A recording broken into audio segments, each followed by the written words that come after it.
Entrevista. O Dia do Aviador é comemorado em 23 de outubro e sobre esse assunto a gente conversa com o piloto de aeronaves Anderson Bruno, que está no estúdio do nosso programa. Anderson, seja muito bem-vindo, muito obrigada pela sua participação, bom dia. Bom dia, obrigado, Kézia. Anderson, quando eu vi essa pauta, quando a gente estava conversando ali com a produção e a gente, decidiu, enfim, que a gente ia conversar com você, a primeira coisa que eu pensei foi, meu Deus, como eu tenho medo de avião, E a gente estava conversando ali antes, você deve ouvir muito isso, né? Todos os dias. E como não ter medo de avião? Eu vou te perguntar isso daqui a pouquinho, mas eu queria que você contasse para a gente primeiro sobre essa data histórica, 23 de outubro, é comemorado o Dia do Aviador. Por que essa data foi escolhida? Conta um pouquinho para a gente sobre isso. Tá joia. O Dia do Aviador foi uma homenagem ao brasileiro Alberto Santos Dumont, que realizou o feito no dia 23 de outubro, em Paris, voando com seu 14 bis. O primeiro veículo mais pesado que o ar. Ele é considerado o pai da aviação, tá? Até porque há rumores que se tem outros aviadores que até antes dele voou, mas registrado através de jornais, pessoas, foi em Paris, na França. Foi no dia 23 de outubro. Então, nada mais justo do que ele ser homenageado numa data tão importante para nós aviadores, que é o mês da aviação, na verdade, Hoje, por exemplo, é o dia do controlador aéreo, Também é muito importante para a gente ter o espaço aéreo organizado. É uma brilhante profissão e que todos os aviadores dependem do controlador. Então, vou registrar também hoje o dia do controlador aéreo. Não só os aviadores, todo mundo, Porque você imagina o tanto de avião que tem no ar uma hora dessa, Se não tivesse aquele controle... Olha, a média de voos no Brasil são de 500 voos. Então, se você pegar um aeroporto como Guarulhos, ele tem voo partindo e voltando a cada 2 minutos. Chega domingo, o próprio Fortaleza ele tem uma decolagem a cada 2 minutos. Então, são muitos voos.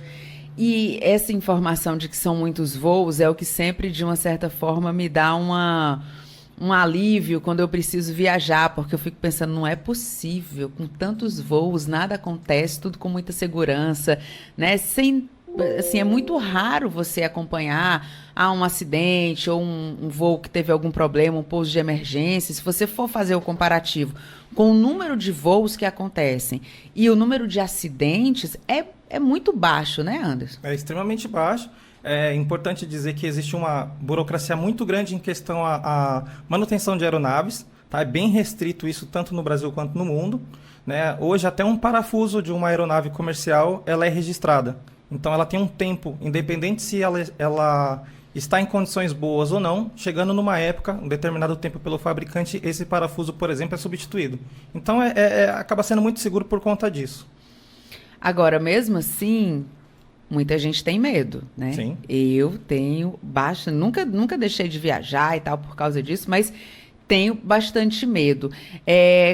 Como é que você convive, inclusive, com essa relação de medo que as pessoas têm? Porque imagino também que dentro da sua própria família, em algum momento, alguém manifestou ali um receio. Poxa, mas você vai trabalhar com isso, não é perigoso, Toda vida que você vai viajar, fica ali com um certo receio, que você vai entrar no avião.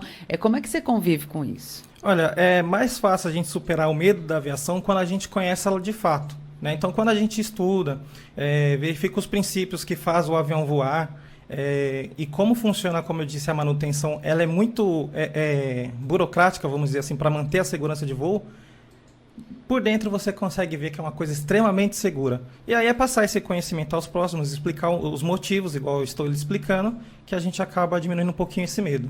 Eu acredito que a pessoa, quando voa mais de uma vez, ela já começa a entender que é seguro.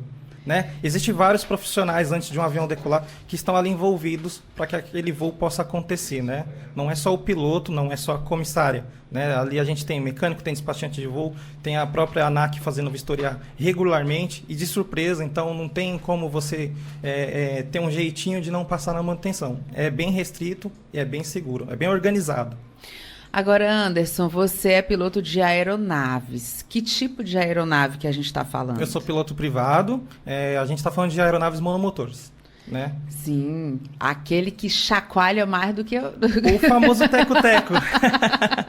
E é o mais gostoso de voar. Para quem é piloto, você sente o avião na mão. Hoje, um avião comercial, que ele vamos considerar um jato, ele já é mais computadorizado, tá? Já o teco-teco, a gente pode dizer assim que é o melhor avião para hobby, né? Uhum. E a gente começa por ele, né? Toda pessoa que hoje quer ser piloto de avião, seja de linha aérea, seja da aviação executiva, tem que passar por piloto privado, para depois fazer piloto comercial, e aí sim fazer piloto de linha aérea, especializar em algum avião.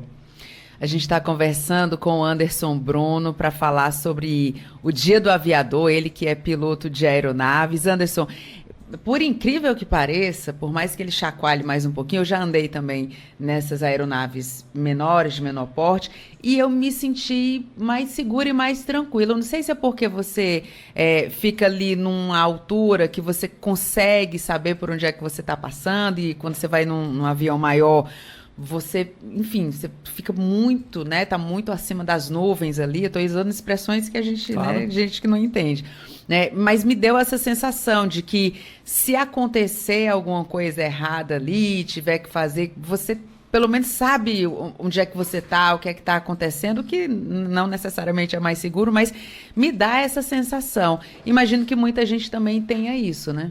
Olha, eu acredito que seja o contrário, né? A sensação que você talvez tenha de segurança é porque você está vendo o avião ser comandado, você está perto dos comandos. Sim. Isso te traz mais segurança.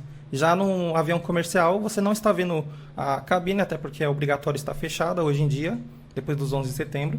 Né? Então, eu acho que essa sensação de segurança é mais a isso, tá? Agora, em questão de segurança, se a gente for parar para pensar, hoje um avião comercial ele é muito mais vistoriado, sim, do que um avião de menor porte. Até porque, para um avião comercial poder estar voando, ele tem que atender requisitos que um avião de pequeno porte não precisa.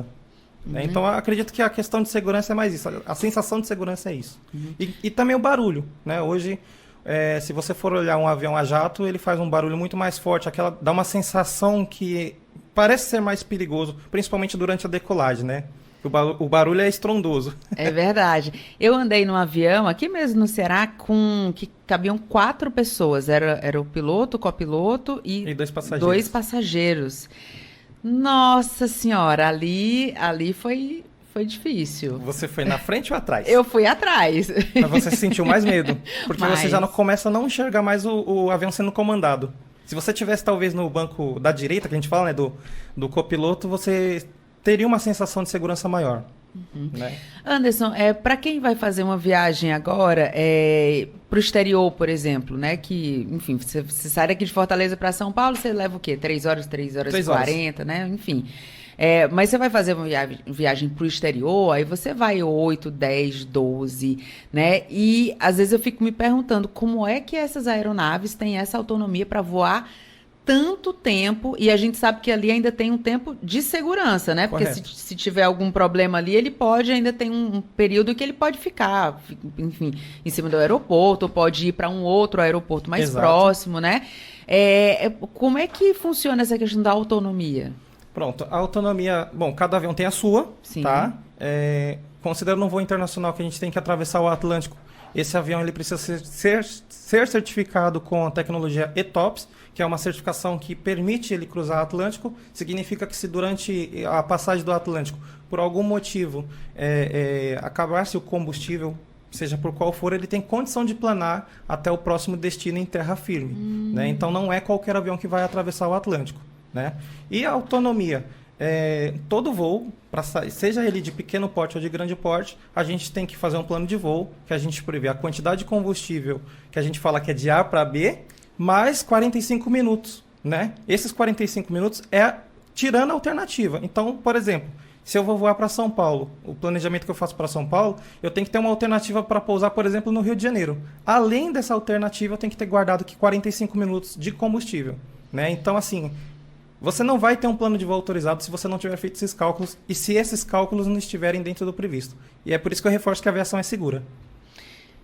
Tô ficando com vontade de viajar já, viu, Anderson? Já tô ficando aqui mais segura. Agora vamos voltar para o Dia do Aviador. Tá bom. Eu queria que você falasse pra gente qual é a importância da gente ter essa data, né? Todas as categorias, elas têm ali a sua relevância.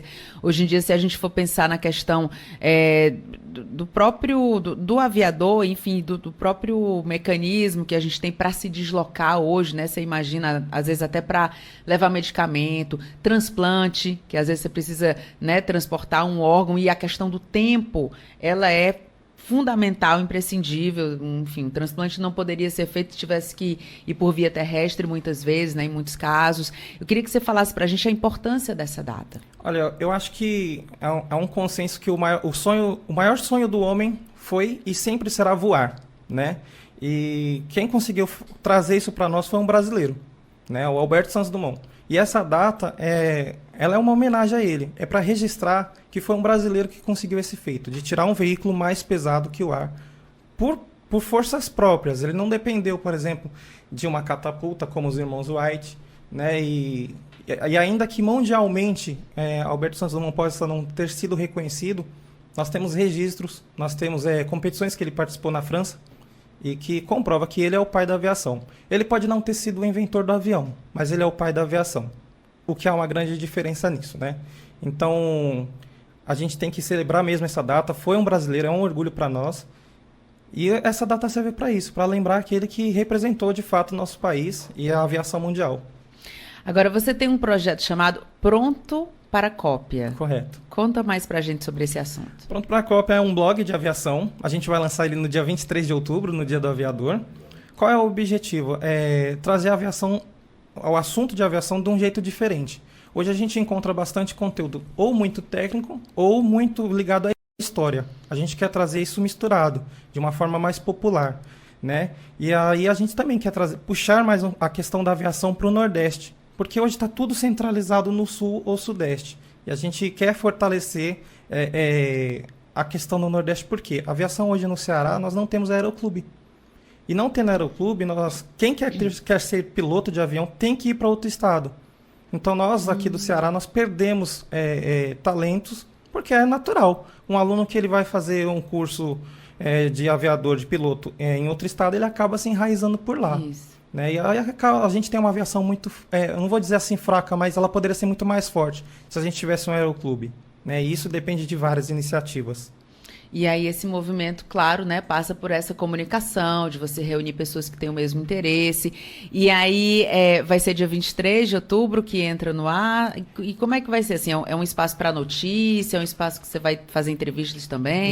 Nós vamos tratar de tudo. Vai ter um podcast uma vez por semana. Vai ter histórias. A gente vai comentar um pouco sobre acidente, mas não de forma técnica. Tá? Até porque acidente não é legal a gente comentar sem ter relatórios preliminares, né? Sim. E ali a gente vai trazer conteúdos para quem quer ser piloto, para quem já está no meio do caminho, né? E é muito interessante eu puxar esse assunto de quem quer ser piloto, porque para ser piloto é extremamente caro.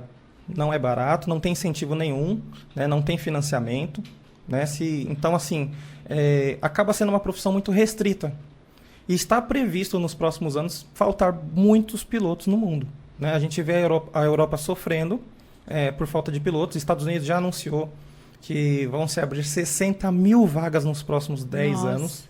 Então, seria bom que a gente espalhasse os brasileiros pelos espaços aéreos mundiais. Porque está faltando. E vai faltar mais. E não vai haver avião não tripulado. Né? Se isso acontecer, talvez daqui 200 anos. Então, o piloto sempre vai ser necessário. E seria interessante que houvesse um investimento agora, porque a gente está falando de ações, né? E de uma profissão que ela precisa de um preparo, né? E quanto mais experiência, melhor. Então, quanto antes começar a fazer isso, melhor. Não é fácil ser piloto. Tem que estudar muito para você chegar lá, né? Embora pareça uma coisa até simples, mas o processo para você primeiro tirar uma carteira teórica, você tem que estudar 5 matérias, extremamente difícil, passar por exames da ANAC, como um advogado passa pela OAB, para ele tirar a primeira certificação para pilotar um avião de pequeno porte. E aí, para ele trabalhar, ele teria que fazer, por exemplo, um curso de piloto comercial. E aí são muitas horas de voo que ele tem que acumular, além de muito estudo, vai precisar do inglês, vai precisar depois fazer piloto de linha aérea, né, para só depois ele pensar em arrumar algum emprego. Então, assim, é uma trajetória difícil, caro, exige muita dedicação, mas não é impossível. E é um campo que você está chamando a atenção aqui, Anderson, que se abre, né? Porque está todo mundo em busca de opções de mercado de trabalho, né? A gente fala muito, por exemplo, agora na área da tecnologia, porque vem um avanço aí, mas eu nunca tinha pensado como um campo, talvez até pelo valor, né, de investimento que a pessoa precisa fazer e pela falta de incentivo, né, de um financiamento. De repente, isso fosse um assunto que pudesse ser trabalhado, essa questão do financiamento, de você fazer como hoje existe, né, para a educação, você fazer um FIES, né, você recebe esse financiamento e depois que você consegue um emprego, você começa a pagar esse financiamento. De repente, algo do tipo que pudesse ajudar nessa formação. Seria interessante, né? Seria interessante, seria a solução, de fato. Eu vejo que já foi muito tentado conseguir esses benefícios, vamos dizer assim, esses financiamentos, porém a alegação é que o combustível ele tem valor variável, né? Então, imagina você financiar um curso completo de aviação, sendo que o principal fator é a hora prática. Essa aula prática, dependendo do dia que for, o combustível custa um valor, né? E você tem uma variação de cada aeroporto, tem um valor de combustível diferente, né? Hoje, para quem é aqui de Fortaleza e for da aviação privada, da aviação geral, você tem o Pinto Martins para você, o aeroporto Pinto Martins para você abastecer. E a gasolina de aviação ela varia em R$17 aqui, né? Sendo que, por exemplo, o Sul-Sudeste, R$11. O litro. O litro. E aí se você fizer parte de um aeroclube, você tem descontos. Mas isso para quem vai fazer financiamento, que já vai vir com valor cheio, é complicado. Hoje o combustível está um valor, e amanhã? Olha, se você estiver acompanhando essa discussão aqui, a gente está conversando com o Anderson Bruno, que é piloto de aeronaves e está começando um projeto muito bacana chamado Pronto para Cópia. Então, né, vou deixar aqui o convite, né, Anderson? Quem quiser acompanhar, a nossa entrevista que tá acabando, mas quem quiser acompanhar a partir do dia 23 de outubro é um espaço para essas discussões, né? Exatamente. Deixa o convite aqui para os nossos ouvintes. Então, você pode acessar o www.prontoparacopia.com.br, lá nós vamos ter artigos, e o nosso canal do YouTube também, Pronto para Cópia. A gente já tem a média de 80 vídeos para subir, estão em fase de edição. E aí a gente vai contar histórias sobre alunos, vídeos práticos, vai ser bem interessante. Eu não vou ficar dando muito spoiler aqui, deixa o pessoal pesquisar. Então pronto. Anderson, muito obrigada por você ter escolhido aqui o nosso programa para divulgar essa informação que realmente é bem interessante, acho que mexe muito com o imaginário também das pessoas, não só para quem vai ser piloto, mas para quem de alguma forma se interessa por esse assunto que é fascinante. Então muito obrigada, bom dia para você e muito sucesso. Agradeço, muito obrigado pelo espaço e desejo a todos aí um bom dia.